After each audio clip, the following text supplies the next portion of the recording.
we can start off with like your journey from where you started and kind of go from there. So I started martial arts journey. So I started Thai boxing when I was about 9 or 10, I think. But I did Taekwondo from like, I think I was like 4 years old, and I did that up until I was about 9. And then I was getting told off in Taekwondo competitions for going a bit too hard and stuff, because it's like semi-contact. And I was just like, you know, you're young, you just got so much kind of energy, and I was getting frustrated because I kept getting like disqualified or whatever in tournaments. So I said to my dad, like, is there any sport that I can do that is like kind of hard, like more contact, basically higher contact? And I knew someone that did. It was like more kickboxing / Thai boxing in Luton, where I used to live, and so I went there when I was 9, and then I kind of fell in love with it ever since. And then I think as I got a little bit older, I made the move to Liam Robinson's gym in Northampton. So I was traveling to training a lot, but he was like probably one of the best trainers in the UK. And from then on, I think from 14 to now, I'm 24 now. My level just kind of went up and up and up. So yeah, it's weird because I'm young. I'm still 24. I'm only 24, but I've had like you said, it's been a long road still. Like, I've been doing it a long time. I've been fighting pro since I was 15. So yeah, a long career still. When did you decide that this was kind of what you wanted to do with your life, and you wanted to do this for like a profession? Why did you make that change? I think it was when I went to Liam Robinson's gym. I think I realised that I was getting a lot better and improving really fast. And then I went to Thailand. So I moved to Liam's when I was 14, and then I had my first fight in Thailand when I was 15. So that was my first professional fight, and then I realised that I fully loved the like full rules, the elbows and the knees. I just loved it. I loved the sport. Like I knew from then, I think I wanted it to be my life and try and pursue it as a career. So yeah, I think from Liam Liam gave me a lot of when I moved to Liam's, he gave me a lot more tips on the scoring, the game, and just little in-depth things about Thai boxing that I hadn't been really taught before. I've always had a Thai coach as well, Parmpet, who's brought me up as well, like really well. But he's amazing, but we've still got a little bit of a language barrier. So if I asked him an in-depth question that he couldn't fully answer it, maybe how Liam could. So having Liam and Parn together was perfect. But yeah, I think from the first fight in Thailand, I think that's when I realised that I think I had the ability to go far and make it a career. Yeah, that's really interesting. So, do you think what I find crazy is that your first pro fight was in Thailand? Yeah, in Rajadamnern Stadium. In like, it was crazy. It's like it's the biggest and one of the most famous stadiums in Thailand or in Thai boxing. So yeah, that was my first. Yeah, absolutely. Fight. I just turned 15 as well. So I was actually I turned 15 in March, and that was in April, that fight. So amazing. So you did you go to Thailand and train there for a little bit? I know that I believe you used to train at Sasi Prapa gym, right? Yeah, that's correct. Yeah. So is that where you kind of based out of at that particular point in time when you were doing that first fight? Yeah, so I went there for 2 weeks with just me and my dad went, and my dad took me out to Thailand. It was the first ever time I'd been. I went there so I trained for a week, maybe a week and a half, and then had the fight. Yeah, and I was fighting out of Sasi Prapa gym, and I went there a couple of times after that as well. So yeah, they were a kind of big influence on my career as well. To be honest, to kickstart my career in Thailand and kind of get my name out there a little bit, they really helped me. So yeah, sure. And that was because of Parn. That was Parn's gym. So yeah, he obviously advised me to go there. So yeah, they really helped me out. I certainly remember wanting to go there around the same age as because I think we were around the same age. And I remember you going there and seeing you fighting, and I was like, damn, I really want to go as well. Yes. But Yeah. So what I'm really intrigued. What was that? Because that's a lot of emotion there. So it's your first pro fight, first time you're in Thailand. First time you're training in Thailand. How was that for you mentally? Did you find yourself like being stressed out a lot of anxiousness, or did you feel quite calm at that time? No, I think I was calm. You know, look, the training was hard, and it was a bit of a culture shock going. Like I've been abroad, but to maybe like European countries like Spain and France and stuff like that. But I'd never been to a country like Thailand, and so yeah, a bit of a culture shock when I first got there. But I trained hard all the time back in England anyway. And although Thailand was a lot harder because of the heat and stuff, I wasn't really anxious. I always felt kind of relaxed about things. I'm quite a blasé kind of person. I just let whatever, I go with the flow, and I kind of just go with it. And I've always had that kind of positive attitude where I don't let things kind of bother me. I just try and crack on with things. But yeah, no, I wasn't anxious. I think before the actual fight itself in Thailand, it's weird. I actually wrote a blog about this, and I said, like, when you're 15, you're fearless. You have this weird fear, and I'd never had a pro fight before, and I'd never been to Thailand, but I probably get more anxious or nervous now, and I'm 43 pro fights into my career now, and now I kind of look more into things, more so than when I was 15. Yeah, I was fearless. I didn't really give a shit, to be honest. I just kind of went with it. So do you think the lack of sort of stakes and the lack of consequence helped you out for those first few?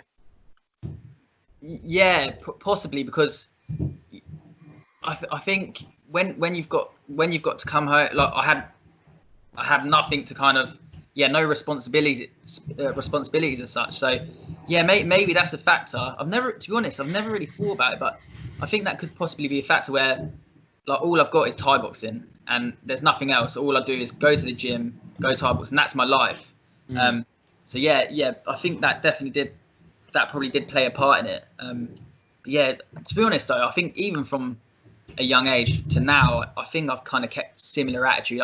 Like I said, you get the nerves and the anxiousness, like that's standard. Every fighter gets it, but I've always been quite a calm person. I'm not one of them that will be psyching myself up too much and punching myself in the face and mad. Like I like to kind of stay calm, and that's when I feel like I perform to the highest, like to my highest ability. So yeah. So you've kept that calmness through from the first few fights to now, but what sort of changed in your outlook and how you approach the pro fights as you've got older and you got further through your career? I think there's a few factors. So I think as I've kind of stepped up the levels, the opposition are getting harder and harder and more dangerous. So that's one factor, that the opposition is getting a lot tougher. The second factor would be I'm older and you kind of think about things more. So you think about the consequences a bit more. So all right, they're harder. They've not this many people out. All right, so he's got a strong punch. Like you kind of analyze things a bit more so than, again, when I was 15. I didn't really ever think about it. I just went Thailand. I thought, well, now probably think, oh, what's his style? Like, is he a southpaw? Is he a big puncher? Is he a good clincher? So yeah, I think that over-analysing things as you get a little bit older, because you know how dangerous it can actually be, this sport.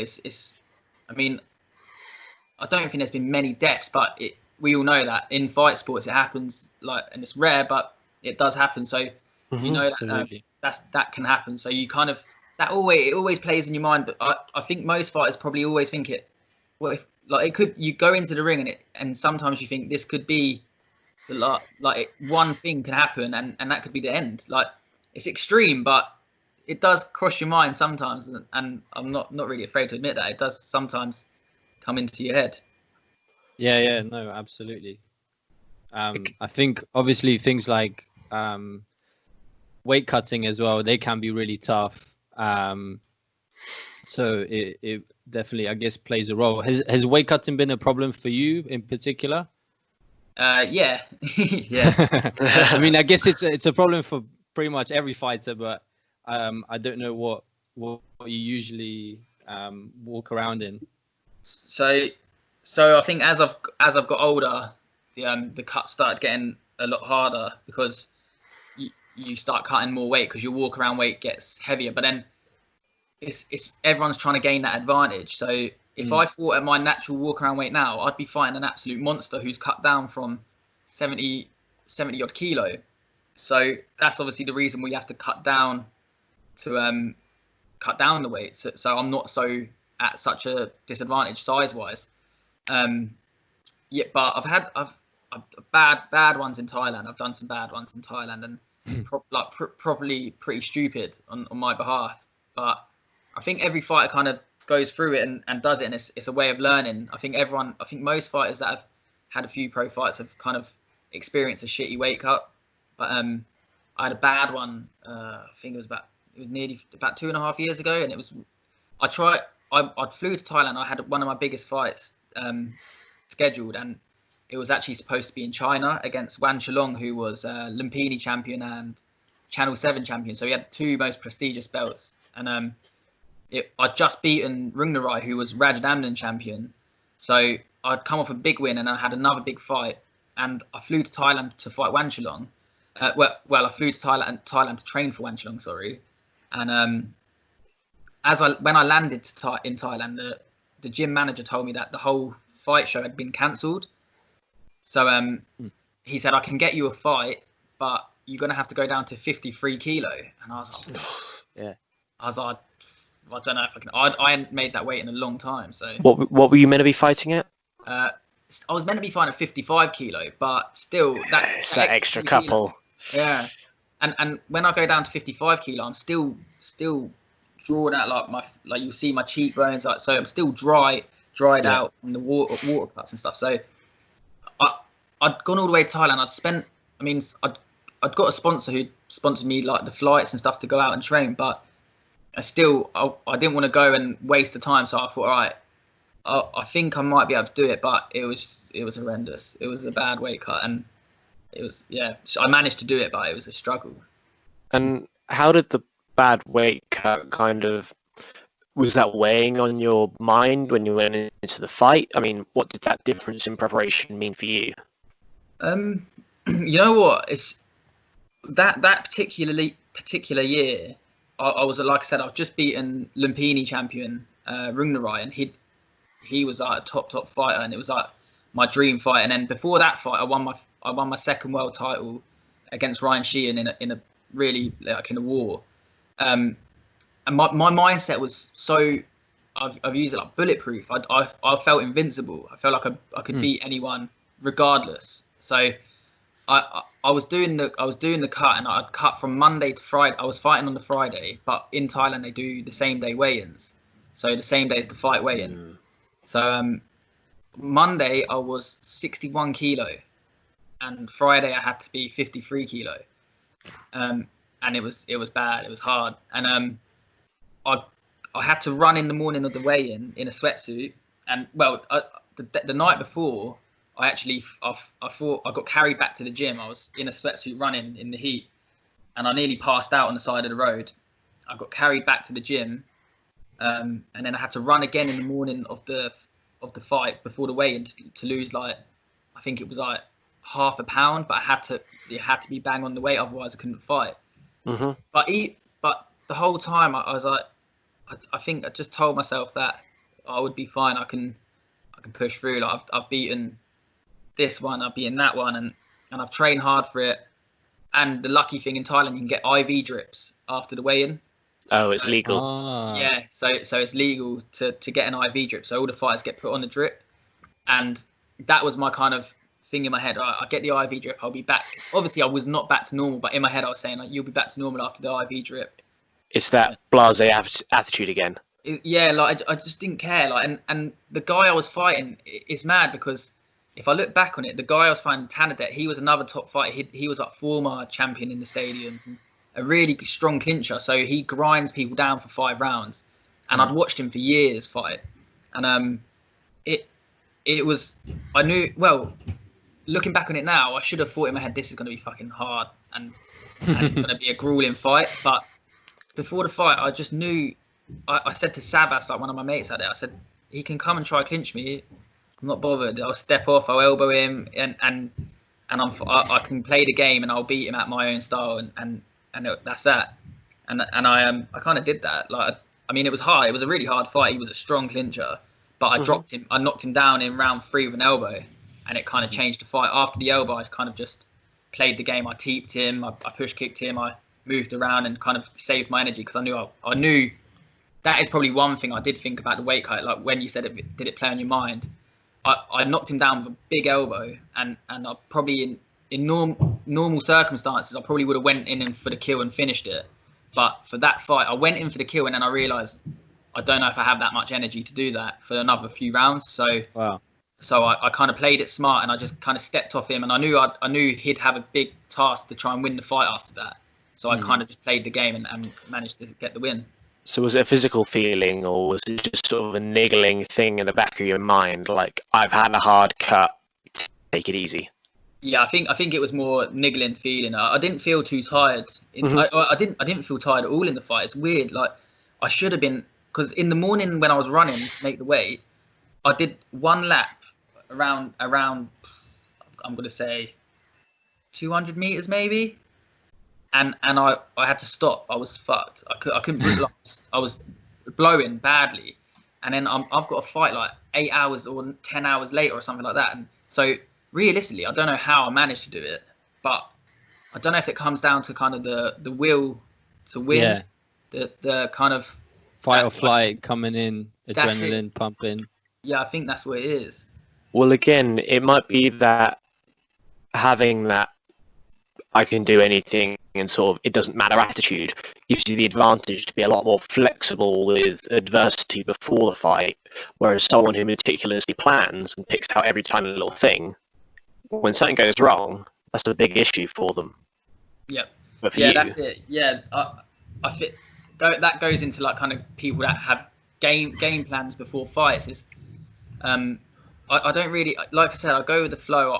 I'm confident in my own ability that I'm a all-rounder, so whatever way the fight goes, I can do it. So that's why after I knocked him down, I kind of thought, all right, I used my brain a bit, and I knew that if I can step off and beat him and use less energy and kind of just save myself that way. But yeah, I think that's it. I think it's all about kind of as well being confident in your own ability and just try like practicing on an all-round game. If I had just one plan, and like you said, if my plan was to kind of step off him and that weren't working, then what am I going to do after that? And then mentally, then you start kind of downgrading the fight, because that one plan isn't working anymore. So then you panic. Then the panic mode sets in, and then obviously we know if a fight is panicking, that's the worst thing. So yeah, you've just got to kind of go with the flow, stay calm. For me anyway, stay calm, and then usually I kind of fight the best of my ability that way. Yeah, I was on the same sort of wavelength. I was wondering, when you fight, are you like cerebral in the way that you fight? Like, are you thinking, you try and pick up on his patterns, trying to then maybe capitalize on things that he's doing wrong during the fight? Or is it more of like an instinctual type of game for you? I think it's more instinct. Yeah, definitely more instinctual. It's weird. Yeah, it's all kind of autopilot kind of mode. So I do it without thinking, but it must be subconscious. Subconscious. Sorry, because I just do it without thinking. But then I've noticed in fights where round one, maybe there's a boxer and he's going mad with the hands, and then without even thinking, I start throwing an elbow because I know he's short, he's close in, he's in close range to get hit with elbows and stuff. So it's like my brain just goes boom, it knows what to do already, and I think that's just through years of training and muscle memory, and yeah, I think it's all in. I think it's mainly instinct, really. And has that always been the case? Because you mentioned before that as you've gone through the career, you've looked more at what a specific guy does and how to beat him. Is that just before the fight, or do has the way you fought inside the fight changed as you've gone on in your career? I feel like most fights I fight a little bit different, like each fight. So although I've kind of kept the same kind of calm style, like there's some fights where I really have to dig deep and go to war a little bit more because the other fighter might be a little bit too slick. So I have to kind of make it a dog fight more than anything instead of a technical fight. But then there's some fights where I've literally, and it's probably not kind of good for the fans, but I've stood off and I've been so boring, but it's what I had to do to get the win, and stayed off and kind of picked him apart and stuff. But as I've got older, I've realised like I think my fight style, or I think just that autopilot mode has got better and better. So if that makes sense. So I think I've always done that kind of autopilot kind of thing where I haven't really thought about what I'm going to do. I'll just do it, and it happens to be at the right time, and at the time, it's all about the timing and stuff like that. But I feel like as the years have gone on, my timing and that autopilot kind of mode has got better and better. Do you think that's just because of more training? Where do you think that comes from? I think the training helps, and I think training and having more fights. I've like I said, I've had about I think 43 fights now professionally, and I had like some junior fights. I had quite a few junior fights as well, so I've had a lot of experience. So I think just from that experience, I've kind of built that kind of style, and that's how I've kind of got by. I think the experience kind of thing really helps. That's I think a big difference between like MMA and kickboxing and Thai boxing, maybe even boxing. Maybe not boxing, but the amount of fights you get in your careers, it's much larger than in MMA. So I think maybe you can build that ability to do things instinctually a lot more. Yeah. It makes absolute sense to me. Do you spar hard, or are you more of a Thai sparring style? Yeah, I prefer the Thai style. I think hard sparring is good for, say you're like kind of starting out and you want to be a fighter. You need to learn how to get hit and stay calm and hit back, because that's essentially what fighting is you get attacked and you've got to figure out a plan to attack him back better.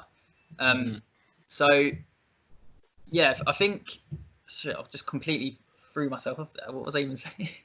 I completely went off. It's fine. You like hard sparring sometimes. Yeah, sorry. My brain just literally went and froze there.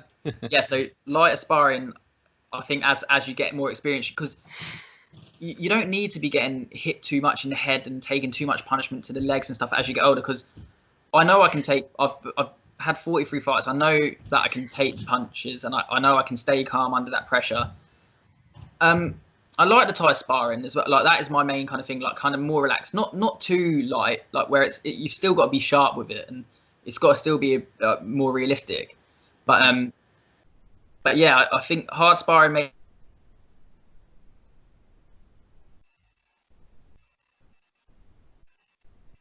if you can, I think, because there's so many weapons in Thai boxing that can kind of damage like your leg kicks and your shins and stuff like that. So I think sparring light helps save your body a bit more as well. How do you train elbows during sparring sessions? Do you train elbows during sparring at all, or is that more of something that you do on the pads? Yeah, more on the pads. I've done sparring with elbow pads on a few times, but to be honest, I've been doing this now for like 14, 15 years. I've been doing Thai boxing, and I can count probably on one hand how many times the amount of times I put elbow pads on in sparring. I haven't done it a lot. A lot on pads and back and on the bag, which kind of goes to show that you probably don't really need to do it in sparring too much, because I think in Muay Thai, I think my elbows are like well renowned. I'm probably in the UK one of the like kind of people have said one of the best elbow artists. So, and the timing and stuff has always been spot on. So I think just drilling it on the pads constantly from a young age, especially with Palm. Palm was really like, he used to always drilling with me. I think that helps a lot. So yeah. But sparring wise, I don't really spar too much with elbows. They're just too dangerous to spar with. They're just way too dangerous to spar with. your skin gets cut too easy and stuff like that. So, but if I'm kind of play sparring, like if I'm in place to throw the elbow, if I'm with a higher level opposition, I'll slap maybe my forearm on their face but that's about it. I wouldn't actually land. I wouldn't throw the elbow full on, obviously. Yeah. So without an elbow pad, I'd slap them in the face with my forearm if it was there, but no elbow pads or anything. Not trying to like actually hurt anyone with the elbows. Yeah, sure. While we're on the topic of different sparring types, how you mentioned that it was a different culture when you got to Thailand. Is that just to do with the training or the sparring, or what is it that's different over there versus over here? There's little ego in the Thai gyms. There's not much ego. They're there to do a job. Like for them, it's they've kind of been forced into doing it because it's the only way to feed their families, or it's a maybe one of the easiest ways, which is crazy because it's a hard sport. But in Thailand, it's one of the easiest ways to maybe make money. So there's not much ego. They're just there to kind of get money and feed their families. That's one big thing when you come into gyms in the UK, and most Thai boxers and martial artists are usually quite respectful, but there's always one gym's always got someone with like a big ego that kind of wants to be the kind of alpha male and you know, like wants to show who's boss if you want. But yeah, I think that's a big difference is the mentality they have, and even like before fights and stuff, that the Thais, if you see a Thai before fights, you wouldn't even know that they're fighting. Like they go about their day as normal. Whereas when you see someone like a Westerner fighting, they're really psyching themselves up. They're doing all this stuff before the fight to kind of get psyched up and stuff. Whereas you see a Thai and he'll be walking around the street with his flip flops, like not a care in the world. Like they're just so much more relaxed about it. It's just, and I think that comes from, again, they fight like when they start out, they fight every week. So the years of experience, they've just kind of learnt to, it's just another day in the office kind of thing. They're so calm. And you say that it's sort of in some gyms in the UK, it can be that ego and a sort of big man. What have you found in your own gyms? Is there a reason you've moved between them? I mean, no, you know what? I've been very lucky. I moved to East, so I was with a gym called East Area, because I moved to Bedford from Luton, and then from East Area I went to Liam Robinson's gym, and I was lucky in the sense that there was all the lads really were real good guys. But I've trained in different gyms in the UK and stuff. I've gone to like different gyms, and I'll do some sparring, and you can tell that it's like I'm an outsider, so they want to kind of show who's boss again. Or I've had people that have come to spar with me or come to spar with our gym, and because I've kind of made a reputation for myself and got myself like a decent name now, it's like they want to kind of compete against me in the gym. And if they land a shot or get have a decent spar with me, it's like a bragging rights for them. They think that they've kind of won something. So I've had that a few times, and it's the ego thing again, isn't it? That's it. It's a prominent thing in our Western culture. Which, that's it. Yeah. It's a real shame. I wonder if it's if it's something. Have you, when you're in Thailand, are the guys, are they sort of following that Buddhist, mentality, and just generally, are they religious in that sense? Most of them? The guys in Thailand, yeah. Yeah, they're most of them are either Buddhist or Muslim, but most of the gyms I've been to, the majority are they follow like the Buddhism way. And they're really spiritual, even before fights and stuff like that. And maybe again, that's maybe a part of why they're so relaxed, because Buddhism is quite a peaceful kind of. It's not really a religion, is it? Buddhism. Yeah, well, I guess there are some elements, but yeah, you're right. It's more of like a philosophy on life, as much as anything else. But yeah, that's why I'm wondering whether the fact that they don't have that ego. The prominent ego is partly because of the fact that they come from this Buddhist mindset. Yeah, I think it could definitely be a factor, definitely, because they are so much more calmer, like so much more calmer. So, like, on the sort of vein of what Robbie was saying with the gyms, so you've also have trained at different gyms in Thailand. So what gyms have you trained at in Thailand, and what sort of how was your experience in those different gyms? so I've trained at Sassi Papa was my first one. Then I went to Petchendy Academy. So them two are my two main ones that I've gone to. Like I've done long stints in Thailand, like quite a lot of times now. So I've done like 2 months, 3 months, 6 months, 7 months, 8 months, 2 months again. I've been back and forth quite a lot. And my main gym, to be honest, has been Petchendy because they sponsored me when I was 18. So Wow. but and then I went to UK Muay Thai, which was in Koh Samui. And I went there for 1 month just to train for a fight that I had back here. But the difference, Petchendy is just completely different level to any kind of training I've ever done. That's because they're such a big gym, and they've got so many fighters, and they sign fighters, and so their team's growing constantly. They're big promoters in the stadium. Petchendy Promotions is like it is the biggest promotions in the stadium. So, and it has been like that for the last 20, 30, maybe even more years. So they've got so many fights. Like when I last there was like 35 fighters, and probably over half of them were like ranked in the top 10 in the stadiums or champions. Wow. So you're training with like the best of the best every day, twice a day.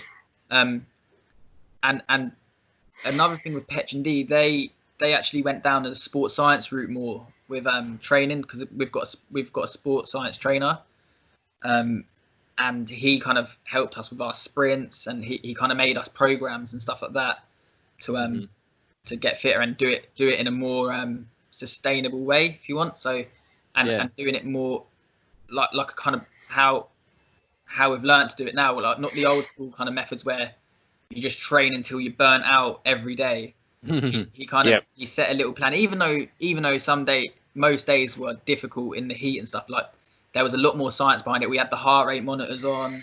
He was tracking heart rates, and so Petchendy are by far the best gym I've probably 100% ever been to, and I love it there because obviously I've been going there since I was 15 as well, and so I've just grown to kind of know the owners well and the fighters, and it's like a kind of, until last year, about a year and a half ago when I come back from there because of my hand, it's been like kind of like a second home. I've been floating from here to there like most years. So yeah, it's Petchendy is definitely the hardest training I've ever done, and to be honest, all the gyms have really good training, but I just think the standard at Petchendy was just so much higher. Sure, and I guess it's also like I've seen pictures of the gym, and it looks a lot more modern than your average Thai gym.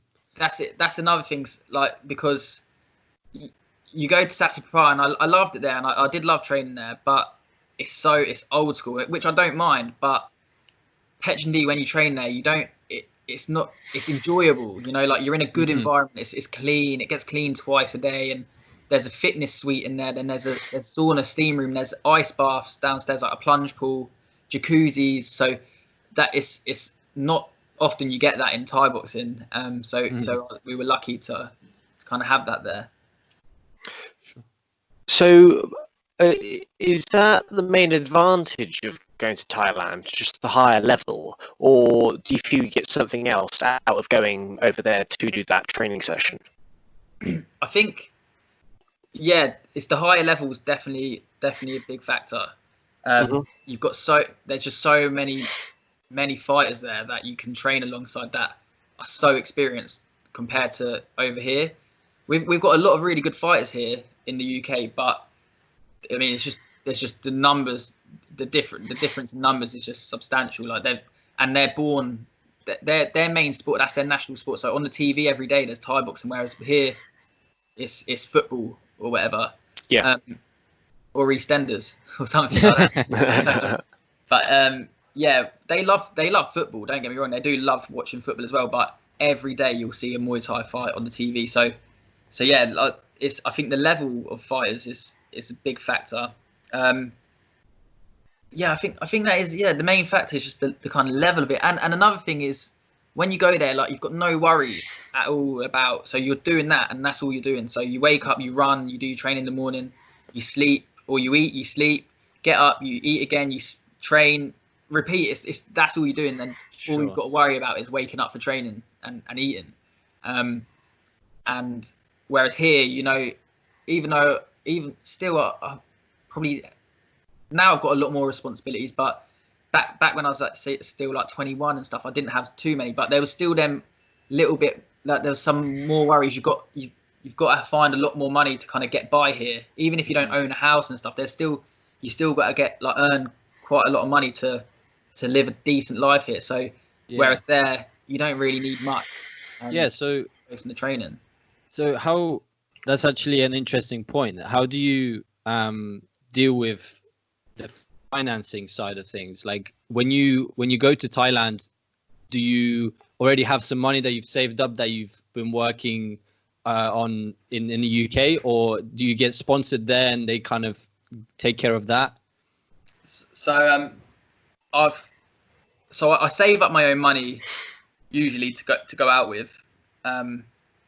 So I'll save up a bulk of money, but again, as my levels kind of got higher and my profile's got a bit bigger, I've had people that have sponsored me. So the last time I was in Thailand, I had a sponsor, Say Scaffolding.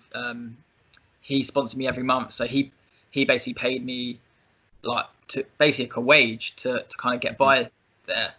And then I was lucky again because I had Petch and D who sponsored me, so I didn't have to pay for the training. I didn't have to pay for the training or accommodation and stuff like that. So yeah, having saved my own money and the sponsorships coming in, that really helped me. And I've had some good people around me that have kind of they've seen that I'm kind of trying to pursue this dream. And as we know, Muay Thai isn't great money. So and they've even like random people like they've kind of given me what they can. So even if it was a couple of £100, like I've had that a lot. And people go, oh look, here's some money, like just kind of get this or buy something with it. Do you know, like even though I probably didn't really need it, but I've had a lot of people that have been like generous enough to do that. So yeah, I've been lucky with people helping me out over the last few years. Like, a lot of sponsors, and still now like people that are really helping me out in my life and in my career. Mm-hmm. And you say that they're helping you out of the dream. What is the dream for you? Obviously to be great, but what are your goals from now?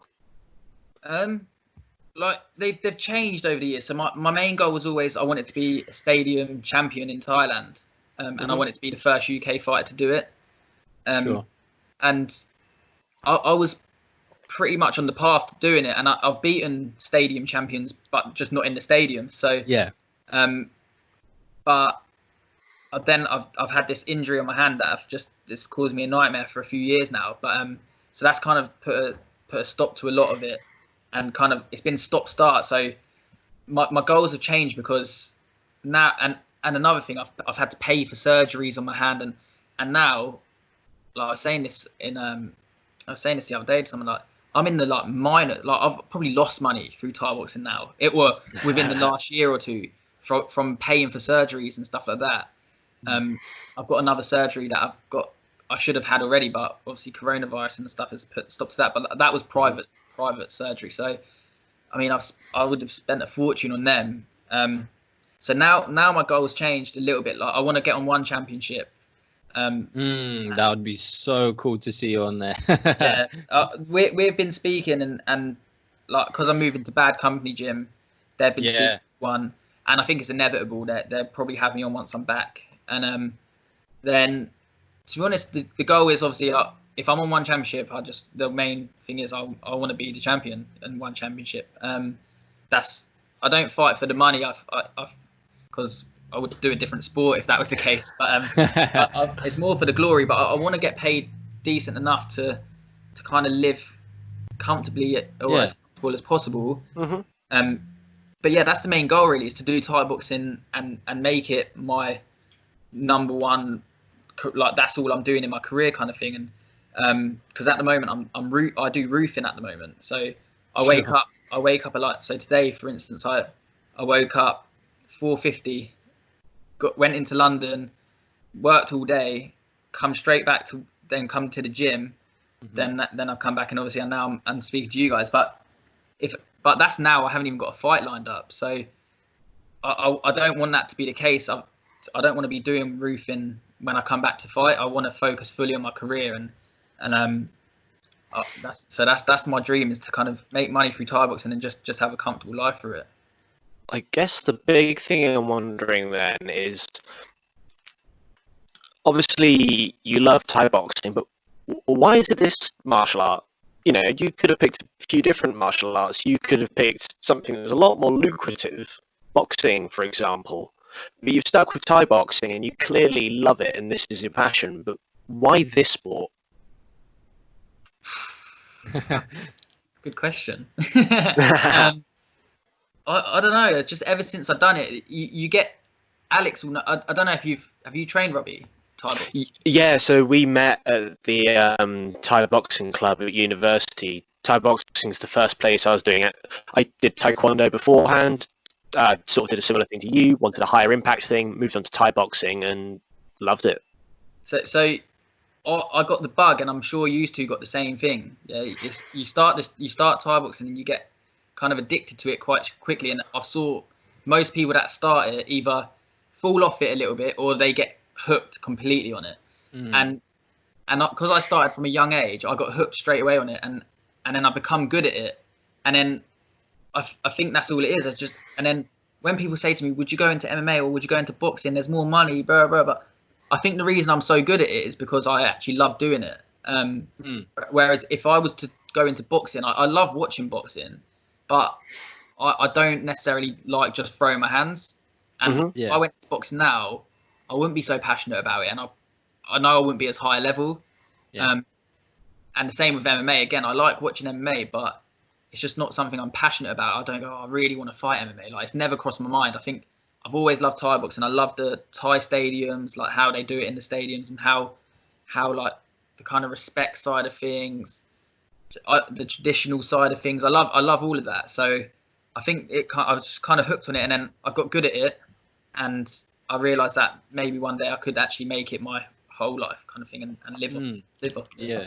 Do you coach at all, or is that something that maybe is on your radar, like in the future? You know, is that something you would like to do? Yeah, I coach like 1-to-1 now. I did start doing. I do some classes here and there. But, I remember you teaching at some.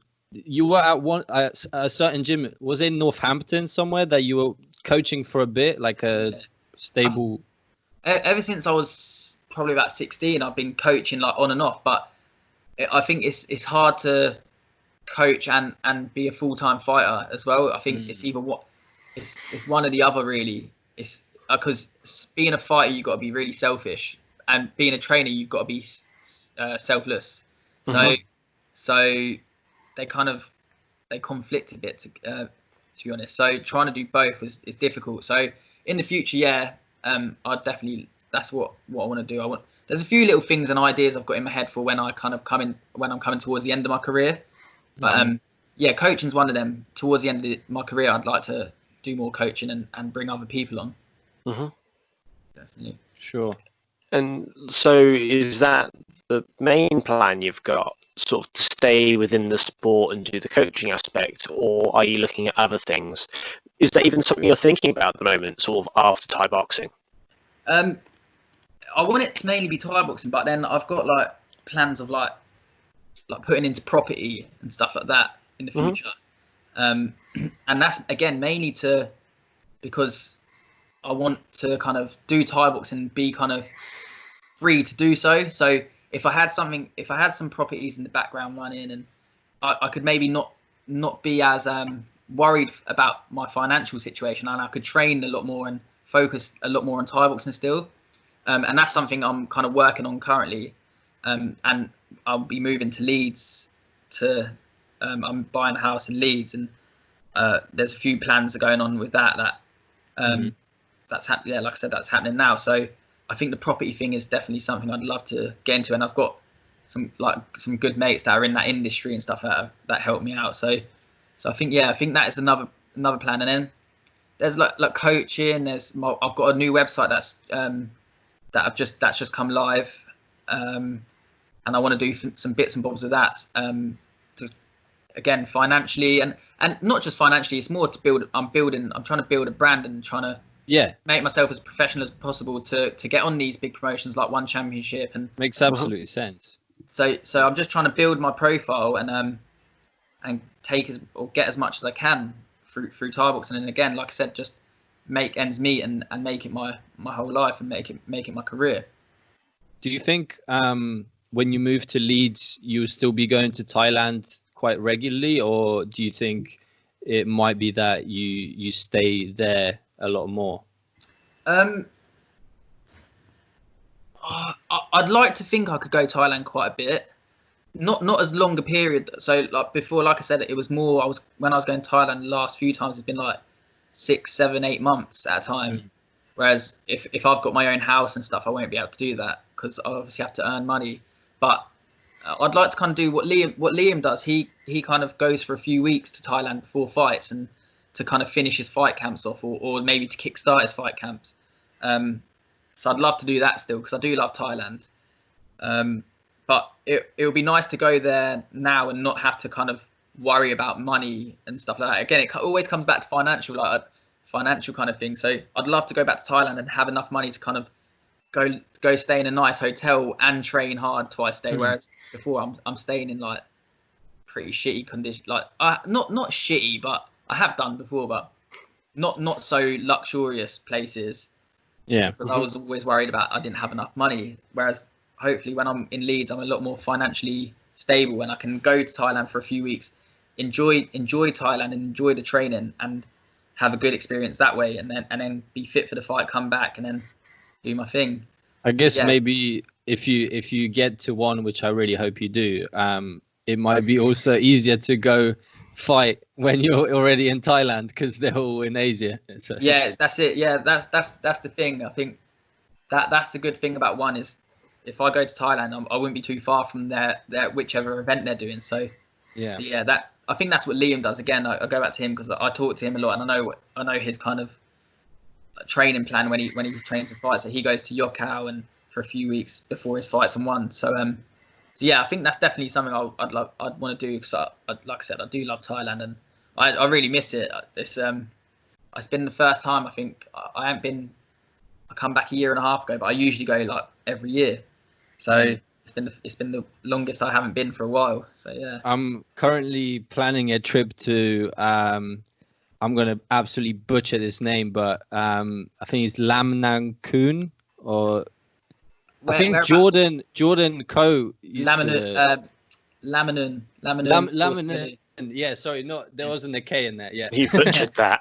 Yeah, just like I said I would. Currently, because that's something that it's an interesting thing about Thai boxing in general. When people get into it, they really want to go to Thailand and train. It's like a mecca, that's like the place to go to.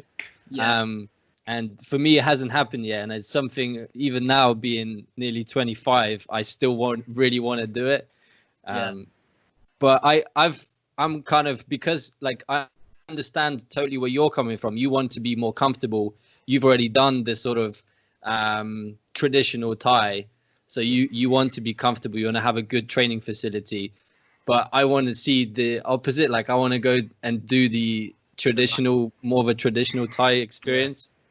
And where Laminun Sorsamili, that's in Ubon Ratchathani, so that's like it's in the sticks.